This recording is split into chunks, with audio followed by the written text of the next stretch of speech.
et tu te demandes comment faire pour m'en sortir de tout ça. Est-ce que ça en vaut la peine de continuer à suivre ce que le monde m'enseigne, à prendre des médicaments ou bien à devenir addict à l'alcool, aux drogues, à la dépendance affective avec des relations qui ne t'honorent pas ou qui ne te respectent pas? Alors aujourd'hui, je suis là simplement pour te partager, te parler de la personne qui, moi personnellement, a transformé ma vie. Parce qu'à une époque donnée, dans ma vie, j'ai traversé des moments aussi très difficiles. J'ai essayé l'alcool, j'ai essayé les femmes, j'ai essayé plein de choses. Et je pensais que c'était ça la solution. Parce qu'à l'intérieur de moi, il y avait toujours un vide en fait. Mais je cherchais par quel moyen, comment faire pour combler ce vide à l'intérieur de moi. Et tout ce que le monde m'a appris, bien sûr, entre-temps, j'étais religieux. Je croyais en Dieu, mais je n'avais pas de relation personnelle. Je n'avais pas d'intimité avec la personne de Jésus-Christ. Je croyais que la vie chrétienne ou bien la relation, c'était juste aller à l'église les dimanches. Mais aujourd'hui, je suis ici pour vous présenter, vous parler de la personne de Jésus-Christ. Jésus-Christ n'est pas une religion. Jésus-Christ n'est pas venu pour les chrétiens. Non, Jésus-Christ, il a donné sa vie pour la race humaine. Pour toi, peu importe ton origine, peu importe ta couleur de peau, peu importe ta race. Jésus-Christ est mort pour que nous ayons la vie. Parce que Dieu nous a créés pour un but précis. Aujourd'hui, oui, nous cherchons tous les solutions pour avoir une bonne vie, pour avoir une bonne situation financière. Mais est-ce qu'on se pose souvent la question de savoir à quand est-ce qu'on quittera cette terre? À quand est-ce? Nous ne savons pas. Nous savons tous la date à laquelle nous venons sur la terre. Mais malheureusement, nous ne savons pas la date à laquelle nous allons partir de cette terre. Et si il arrivait que demain, dans un mois, dans un an, vous quittiez cette terre, est-ce que vous vous êtes déjà posé la question où est-ce que votre âme ira? Où est-ce que votre esprit sera? Parce que c'est la vraie question à laquelle l'on doit se poser pendant notre existence. On ne doit pas attendre que lorsque nous allons arriver à l'agonie pour dire oui Jésus, Dieu. Non. Lorsque cette parole arrive aujourd'hui envers toi, il ne faut pas fermer ton cœur. N'endurcissez pas votre cœur.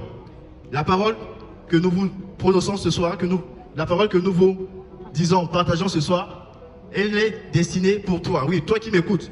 Je te pose peut-être des questions, mais ce jeune homme, qu'est-ce qu'il fait là? Alors, je te dis que je suis là pour te partager l'amour de Jésus, l'amour de Dieu. Dieu, il a envoyé son Fils unique, Jésus-Christ, pas pour venir te juger, pas pour venir te condamner. Ce n'est pas parce que tu penses être pécheur que tu demeures tellement dans des pratiques peut-être occultes ou dans des pratiques, tu te dis comment je ferai pour sortir dans ces pratiques, comment je ferai pour plaire, est-ce que je suis agréable à ce Dieu? J'ai été meurtrier, j'ai été violeur, j'ai été criminel, j'ai commis tellement de délits, mais est-ce que ce Dieu va m'accepter tel que je suis? Alors ça, ce sont des forteresses, ce sont des objections que tu te poses, que le diable met dans ton esprit. Mais ce soir, dis-toi que oui, Jésus est venu pour les pécheurs. Il est venu pour l'humanité. Donc peu importe ton passé, peu importe ce que tu as eu à faire, peu importe ce que tu as commis dans le passé, sache qu'il a donné sa vie pour toi justement. Il a donné sa vie pour les pécheurs. Il n'a pas donné sa vie pour les personnes justes. D'ailleurs, nul n'est parfait sur cette terre. Nous tous, aujourd'hui, nous sommes là, nous menons notre vie. Mais nous pensons que c'est par les bonnes œuvres que nous serons sauvés, ou parce que je fais tellement du bien autour de moi que si je meurs, j'irai au paradis. Non, mon frère, ma soeur, je te dis que la seule personne par laquelle l'on a accès au Père, l'on a accès au paradis, c'est Jésus-Christ. Même si on fait beaucoup de bien et on quitte la terre demain, ce n'est pas garanti que vous irez au paradis. Mais Jésus-Christ est le bras droit de Dieu, tendu vers l'humanité. Donc c'est la seule personne qui était l'agneau de Dieu, qui était sans péché. C'était l'homme le plus parfait au monde, c'est Jésus-Christ. Parce que lorsque l'homme a péché, nous tous, nous avons péché au travers de cet homme. Au travers du péché d'Adam, nous tous, nous avons péché. Et donc, il fallait que par le sang humain, par un homme aussi, que Dieu puisse réconcilier la relation. Que Dieu puisse justifier la race humaine. Et Dieu, voyant sur la terre, il n'y avait personne. Nous tous, nous étions comme des brebis égarées. Chacun menait sa vie.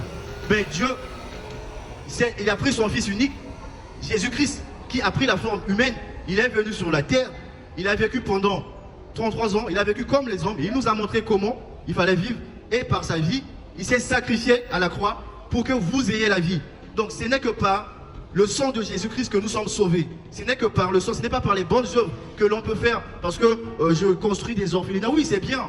Mais ce n'est pas par les bonnes œuvres que nous sommes sauvés. Nous sommes sauvés par la foi en Jésus-Christ. Donc c'est sous Jésus-Christ parce que c'est le seul qui est juste. C'est le seul qui est juste devant Dieu le Père. Pour être approuvé par Dieu, il faut être connecté à Jésus-Christ. Mais comment être connecté à Jésus-Christ? Vous devez le recevoir. C'est pour cela ce soir, mon frère, ma soeur, je suis ici pour te partager, te parler de l'amour de Dieu, pour te dire que peu importe où tu es, peu importe ta condition, tu te dis peut-être aujourd'hui, mais est-ce que je suis acceptable? Est-ce que je suis éligible? Est-ce qu'il va m'accepter? Je viens te dire que nous tous aussi, nous étions pécheurs. Nous tous aussi, nous péchons d'ailleurs tous les jours. Nul ne peut dire qu'il ne pêche pas, que ce soit en pensée ou en action.